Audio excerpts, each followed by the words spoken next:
Good day. Welcome into First Take exclusively on YouTube. I'm Molly Qerim. That is Stephen A. Smith. And let's dive right into some NBA action. Warriors' Draymond Green ejected for the third time this season after a flagrant foul that occurred at 8:23 left in the third quarter in Phoenix when Green swung and hit Jusuf Nurkic in the head while defending him. Green will await a league office review for the possibility of another suspension. He was banned 5 games after putting Rudy Gobert in a headlock November 14th. Here's Dre and Nurkic on what went down.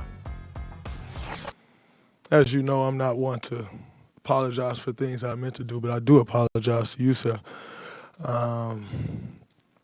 because I didn't intend to hit him. I sell calls with my arms.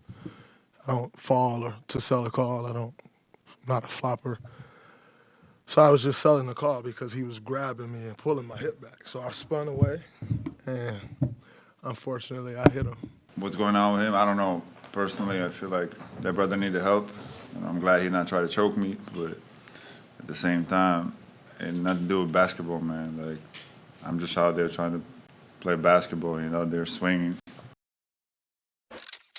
All right. Draymond Green has been ejected a total of 18 times in his regular season career, the second most by any player in his last 25 seasons. He only trails Rasheed Wallace's 25 during that span. All right, Stephen A., you said during the show that you think he could be hit with a 10-game suspension. Why do you feel that way? Because he's a repeat offender, because the incidences are too close to one another, because numerous conversations have been had with him by Joe Dumars, VP of Basketball Operations for the league office, along with various others in the league office, including Adam Silver. And when you take those things into account, ultimately the hammer has to be brought down to send a message because they believe that clearly he doesn't have control of himself. Now, I do think that it helps Draymond that he acknowledged that it was not intentional, that he says it was an accident, because I think that's going to make it a bit more difficult for them to suspend him for more than 10 games. I suspect that what they're going to do is suspend him for about 10 games and then encourage that he seeks help. I don't like that. I'm uncomfortable with that, to have that kind of stigma placed on his shoulders. But we have to be adults, professionals, and more importantly, fair here by acknowledging that whatever punishment comes down, he brought on himself.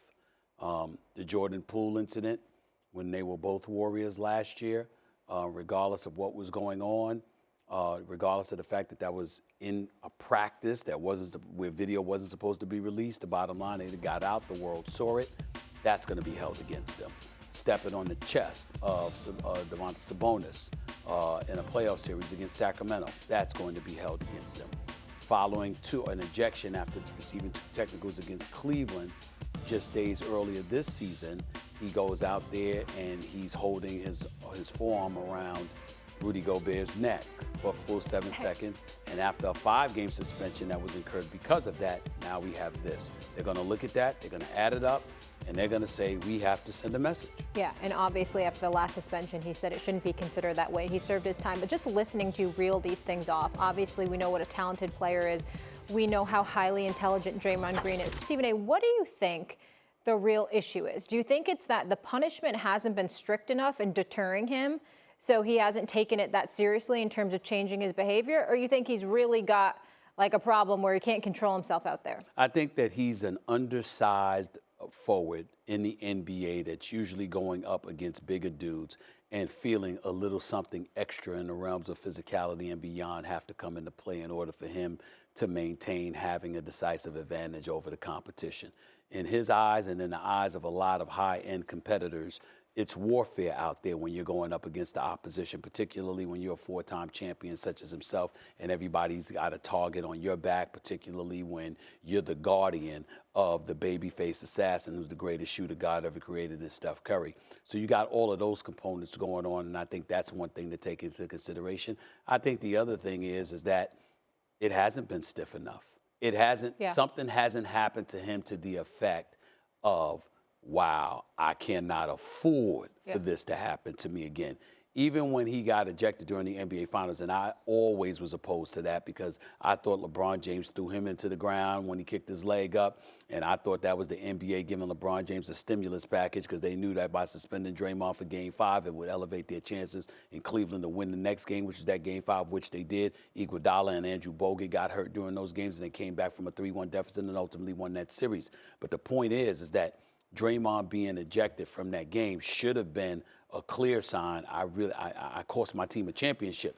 But to still be out here making these kind of mistakes, you just get to a point that no matter how supportive I am of him, and I am, I got a lot of love for this brother, I cannot condone him continuously finding himself in situations. It doesn't matter how things are perceived. It doesn't matter what he thinks really happened.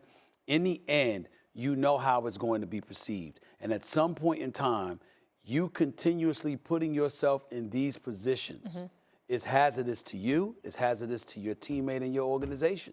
And if you can't see that, or you refuse to modify your behavior in any way while seeing that, then repercussions have to follow. Yeah, I think also like sometimes in life, you know, you have to hit rock bottom. He might not have hit his basketball rock bottom to truly change, or maybe it's going to take his teammates. Well, I think there's another nugget that comes into consideration as well. His livelihood, and I'm not talking about basketball. Draymond's got big time aspirations once his career is over in this industry and beyond. Yeah. And you've got... you have to admit, he's phenomenal in the media space because he's got strong opinions. I encourage him. He's come on my podcast and given me credit for mentoring him. I talk to him all the time about this business. But you're saying like this could hurt sponsors and things like this down the road? I'm saying that executives are talking about him now, about his behavior instead of his future. They're talking about what he's showing on the court and how unattractive he's become, like Mad Dog Russo alluded to during First Take earlier today. They're talking about that when once upon a time they were saying, you know what, there's only one Charles Barkley, but if Charles Barkley ever walks away, you know, this is a guy we consider. Remember, he had a contract with TNT. You understand? So there's a lot of aspirations that people have for Draymond, and they were talking about that once upon a time. And now what they find themselves talking about is his behavior and these repeated predicaments he finds himself in and wondering whether or not he has a problem. And when they're talking about him like that, that is problematic because that is something that could ultimately derail his future aspirations down the road. Last thing here, do you feel like he is a liability to his team when we're looking at down the stretch? He is a liability when he gets suspended. When he is on the court, he is no liability. But when he gets suspended, of course he's a liability because they have nothing to replace him. They gave him his money. He's a starting player. He's a future Hall of Famer. When he's not in the lineup, it hurts them. The point you brought up about the media is exceptional because you're right. He has such a bright future and potential career after basketball. Yes. All right, we'll leave it there. Hey, it's been fun, S.A. See you tomorrow. Why you seem surprised? See you tomorrow. I think you'll be remote tomorrow. Thanks for watching. Be sure to watch First Take Monday through Friday, 10 a.m. on ESPN. Be sure to check out more exclusive First Take debates right here on YouTube. Bye, everybody.